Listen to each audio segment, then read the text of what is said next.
भगवान। जैसे जैसे स्थिरता बढ़ रही है तो बाहर वो शेयरिंग करने का जो भाव है वो देख रहे हैं कि वो भी कम हो रही है। शेयरिंग करने का। जो पहले जो शेयरिंग करने का भाव रहता था भगवान की, काफी शेयर करता था। क्या शेयर करते थे वो तो बताओ मुझे पहले। ओशो का ही चाहे आपका भगवान जो भी रहता था, जो अच्छा, पढ़ता था बातें बातें कि ऐसा ऐसा। जी जी हाँ जी ठीक है। जी, जो भी मतलब स्पिरिचुअल कंटेंट, तो हम्म वो शेयर करने का भी जैसे जैसे शांति सघन हो रही है, भीतर मौन सघन हो रही है, स्थिरता बढ़ रही है, तो बाहर भी जैसे लग रहा है सब शांत हो रहा है। हम्म, वो भी बांट अब मतलब शेयर करने का वैसा भाव नहीं रहा, बिल्कुल। मतलब कम हो रहा है देखना। तो अच्छी बात है ना, ये तो शुभ लक्षण है। पहले शेयर क्यों करते थे? वो अच्छा लगता था भगवान के लोगों को भी पता है कि भाई नहीं नहीं नहीं अब नहीं नहीं नहीं नहीं नहीं। पहले शेयर इसलिए करते थे कि लोगों को पता चले कि मैं जानकार हूं, मैं जानता हूं, मैंने कोई स्वाद लिया है, मैंने कोई डुबकी मारी है, ये खबर देना चाहता था मन। अहंकार ये बातें फैलाकर भरना चाहता है, मन बचना चाहता है। तो निश्चित ही वो इस तरह भी भरता है कि देखो मैं तो लोगों का काम कर रहा हूं, बिल्कुल शेयरिंग कर रहा हूं, मुझे जो अनुभव हुआ, मुझे जो मिला, उसको शेयर करके मैं लोगों तक बांट रहा हूं ताकि लोगों तक खबर मिल जाए और लोग उत्सुक हो जाए उसमें। लेकिन इतनी आसान नहीं है, ये जो दिख रही है ना बात, इतनी आसान नहीं है। मन ऐसे ऐसे धोखे देता है ना।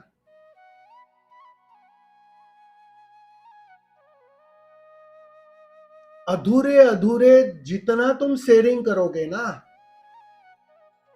जितना तुम बांटोगे ना, लोग और दूर भागेंगे, लोग और चुक जाएंगे। क्योंकि जो सामने लेने वाला है ना, वो तो बिल्कुल अहंकार से भरा हुआ है, कचरे से भरा हुआ है। वो तुम्हारी साफ साफ बात को भी बिल्कुल उल्टी तरह लेगा, उल्टा ही अर्थ निकालेगा। क्योंकि अर्थ तो उसका, उसकी अवस्था निकालेगी ना, उस किस तल पर है, तुम किस तल से बात कर रहे हो और सुनने वाला किस तल पर है, तो वो तो अपने तल से ही अर्थ निकालेगा। वो तो भरा है कचरे से। तो हो सकता है अगर तुम उसको कोशिश करोगे ना ठीक करने की, शेयरिंग करने की, घसीट कर कहीं ले जाने की, तो हो सकता है अगर वो आता भी होता ना तो भी रुक जाएगा। इस बात को समझ लेना, उसके अहंकार को चोट पहुंचेगी। तुम क्या मुझे समझाओगे? हम तुमसे ज्यादा समझदार हैं। तो अगर वो आता, देखना ज्यादातर ये जो माँ बाप के खिलाफ बेटा हो जाता है, बहुत सारी ऐसी कहानियां देखी होगी। वजह एक ही है, वो चोट पहुंच रही है अहंकार को, बेटे के अहंकार को चोट पहुंच रही है। अगर पिता जोर देगा इस बात को करने के लिए तो निश्चित ही बेटा नहीं करेगा। एक बात समझ लेना, एक ही उपाय है, पिता को छोड़ना पड़ेगा, उसको भटकने देना पड़ेगा, उसको गिरने देना पड़ेगा, चोट लगने देना पड़ेगा। अपनी चोट से वो जग जाए तो बात अलग। तो पहले शुरू शुरू में संभावना ये होती है कि अहंकार बांटना चाहता है, वो तुम्हें उलझाना चाहता है, तुम्हें करने में फिर से उलझाना चाहता है। और अगर तुम थोड़ा, तुम्हारा होश कमजोर रहेगा तो निश्चित ही ये बहुत सारे तोते घूम रहे हैं ना यहां वहां, वो तोते वही है, खुद तो आनंद को उपलब्ध नहीं हुए और लोगों को आनंदित करने में लग पड़े, जो हो नहीं सकता, असंभव घटना है। तुम्हें पानी के बाहर आना ही पड़ेगा, तभी तुम दूसरों को हाथ दे सकते हो, सहारा दे सकते हो। तुम ही डूब रहे हो, तुम क्या लोगों को बचाओगे? तो निश्चित ही ध्यान अपना काम कर रहा है, एक ठहराव अपना काम कर रहा है।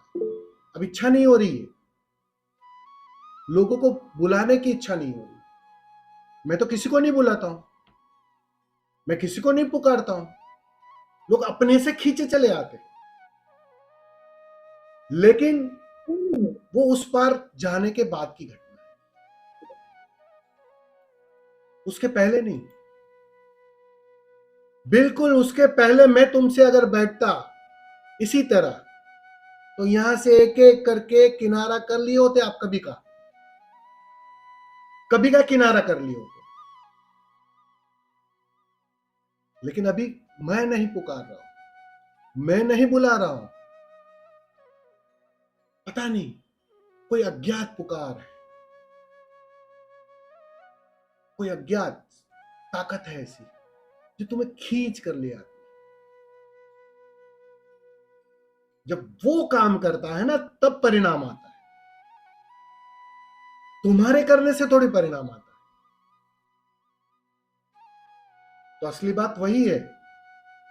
तो पहली बात, जैसे जैसे ध्यान गहरा हो रहा है, सीधी सी बात है, अब ये सब झंझटों में तुम पड़ोगे नहीं।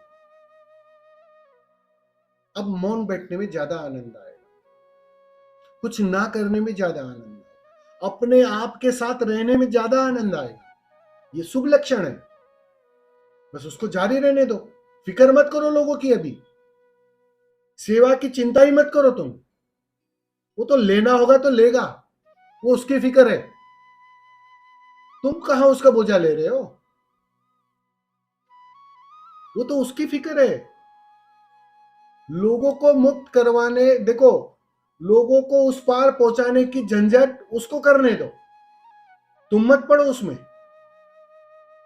और तुम पड़ोगे तो उपद्रव ही होगा। जो थोड़े बहुत उस और जा भी रहे थे ना, वो वापस लौट कर आएंगे। तो ये झंझट में पड़ना मत। बटना होगा तो बटेगा, और बटना भी सामने वाले की प्यास पर निर्भर है। अब कोई प्यासा तो होना चाहिए ना, वो प्यास होगी तो बात बनेगी। अब सामने वाला प्यासा ही नहीं है, तुम जबरदस्ती पिला रहे हो, तुम कह रहे हो, अच्छी अच्छी बातें कर रहे हो, भैया मैं अमृत लेके आया हूं स्वामी ज्ञान अविनाश के पास से, मैं अमृत लेके आया हूं ओशो के पास से, मैं अमृत लेके आया हूं यहां से वहां से, मैंने पिया है, थोड़ा पियो तुम। वो कहते भैया मेरे अभी प्यास है ही नहीं। वो भागेगा तुमसे, दूर भागेगा। ये आपका भी अनुभव होगा, जरा गौर करना इस बात को।